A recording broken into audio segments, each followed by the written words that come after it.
Parmi les producteurs de la bêtise, les producteurs de fake sur les réseaux sociaux, où la compétition de la bêtise et de l'immoralité rivalise incroyablement avec la promotion des antivaleurs.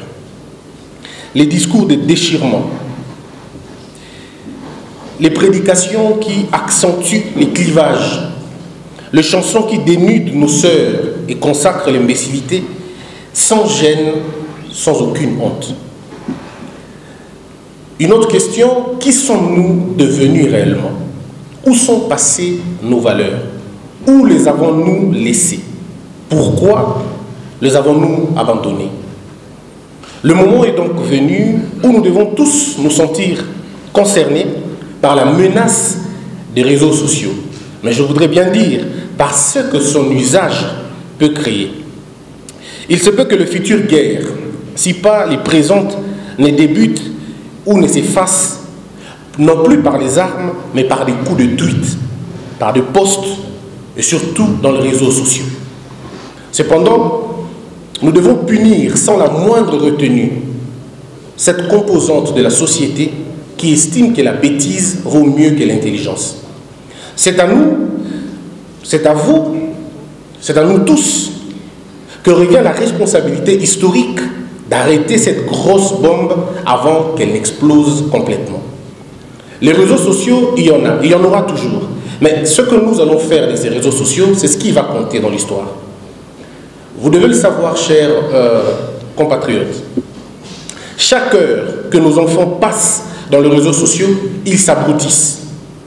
Ils ont pour modèle, non pas les ingénieurs, des médecins, des architectes, des maçons, de pompiers, des infirmiers, comme c'était à l'époque. Aujourd'hui, c'est plutôt ceux qui gagnent la vie de la manière la plus sale, qui empruntent les raccourcis. Et ce qui est écœurant, nos enfants suivent une catégorie de personnes qui n'ont rien à foutre avec l'éducation. Ils sont poussés par le lucre, engrangés impitoyablement par le buzz. Et ils se font appeler outrageusement et malencontreusement influenceurs ou influenceuses. En Chine, quand vous posez la question aux enfants de 9 ans, ce qu'ils deviendront demain, ils disent tous ingénieurs, médecins, architectes.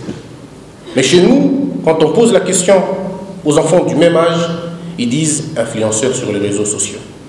Entendez par là danseurs et trémousseurs.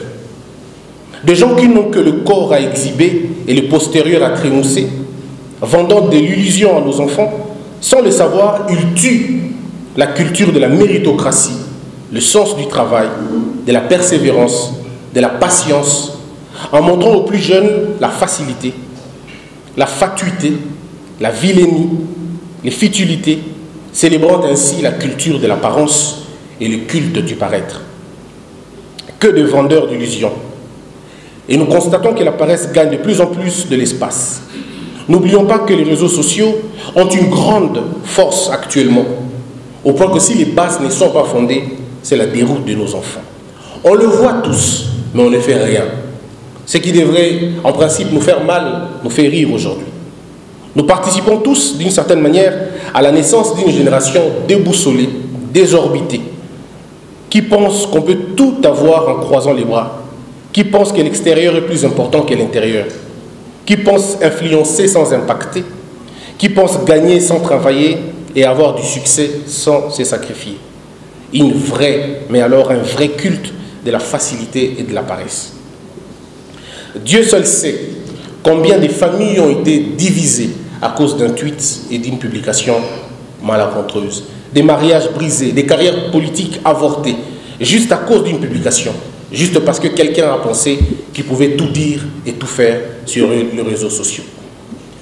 Incroyablement, même les intellectuels de notre pays estiment que les réseaux sociaux sont un terrain sans maître et on peut tout dire tout simplement parce que personne ne peut faire quoi que ce soit. Le CESAC, après ce constat macabre, a décidé de mettre en place la directive sur les réseaux sociaux qui, à notre avis, va aider le pays à résoudre tant soit peu le problème de mœurs. Je vous présente donc quelques innovations. Vous aurez certainement le contenu, mais voici en si peu de mots les grandes innovations de notre directive. La responsabilisation des acteurs sociaux et animateurs des débats publics. La participation des directeurs de programme à l'autorégulation interne des médias avant la diffusion. L'interdiction de la publicité illicite dans les réseaux sociaux sans l'avis du CESAC. La responsabilisation des hébergeurs, fournisseurs et internautes au respect des textes légaux et réglementaires.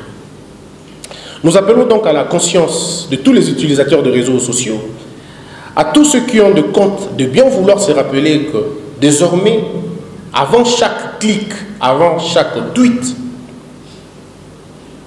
ils doivent penser aux conséquences parfois irréversibles. Parce que nous ne comptons pas reculer et la bêtise ne comptera pas avec nous malheureusement. À cette fête, le CESAC ne participera pas. Aux parents, nous demandons ceci, une vigilance extrême pour le moins de 18 ans. Si pour ces parents-là, l'attention fait défaut et que la seule solution est de retirer les téléphones, nous vous encourageons de le faire.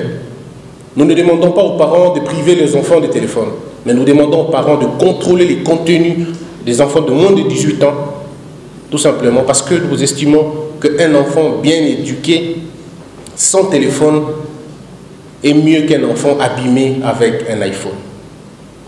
Au gouvernement, nous demandons d'aider les CESAC et d'aider surtout sa commission d'alerte numérique qui travaillera d'arrache-pied pour mettre fin à cette forme de délinquance.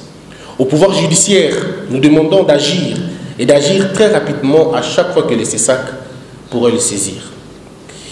Voilà un peu le contenu de notre directive sur les réseaux sociaux. Et pour la campagne électorale, la même question se pose. Le contexte dans lequel nous nous trouvons est tout aussi difficile qu'il nous faut de la rigueur, de la célérité. Les élections ne devraient pas être un motif de déchirement ou un événement apocalyptique. Le pays ne se résume pas aux élections et les élections ne définissent pas un État. Il y a une vie après les élections. Nous ne pouvons pas permettre aux gens de tout galvauder au nom des élections. Ces accusations gratuites, ces attaques personnelles, ces imputations dommageables, ces déferlements de discours de la haine, cette recrudescence de violence verbale sont à condamner sans la moindre faiblesse et sans aucune complaisance. À l'heure actuelle, la campagne électorale n'est pas encore officiellement autorisée. Mais tous les médias, y compris la RTNC, se sont déjà lancés à sa diffusion. C'est un désordre que le CESAC ne compte pas cautionner. La campagne sera officiellement lancée et les acteurs politiques auront donc le temps de pouvoir présenter leur offre politique afin que les électeurs fassent le choix en toute responsabilité. Mais pour l'instant, il est interdit toute forme de message de propagande dans les chaînes de télévision, dans les médias et même dans les réseaux sociaux. Que les patrons de médias, que le professionnel des médias, que le directeur de programme et les directeurs des informations évitent tout traitement des informations ayant trait à la campagne. Et cela consiste à parler du numéro des candidats, de sa vision et de sa circonscription. Et cela, peu importe le format, que ce soit à l'église, comme certains pasteurs le font, que ce soit à l'église comme certains pasteurs le font, du moment où ça reste dans le cadre de l'église, ça ne nous concerne pas le CESAC. Mais une fois que c'est placé dans les médias, ça nous concerne et nous n'arrêterons pas. Ces enseignants qui utilisent leur chair, au lieu d'enseigner, ils font la campagne. Nous demandons que cela reste dans les universités, dans les auditoires. Mais une fois que ça sera présenté dans les médias ou dans les réseaux sociaux, ça deviendra l'affaire du CESAC. Les musiciens qui, à travers leur production scénique, s'adonnent allègrement à des campagnes, de journalistes candidats qui, malgré le fait que les listes ont déjà été publiées et qu'ils ont déjà les numéros, continuent quand même à utiliser des plateaux de télévision pour régler des comptes à leurs challengers ou pour parler de leur programme politique. eux aussi exposent, non pas qu'ils s'exposent eux-mêmes, mais ils exposent aussi les médias qui leur accordent la parole. Aux acteurs politiques de tous bords, étant donné que nous ne sommes pas encore en pleine campagne, nous demandons aux politiciens de respecter la loi et de s'abstenir de tout acte de ce genre. Le CESAC ne se laissera pas duper. Nous n'aurons pas d'autre choix que de sanctionner sévèrement ces médias-là et les auteurs seront certainement traduits en justice. Mesdames et messieurs de la presse, voici le contenu. Sinon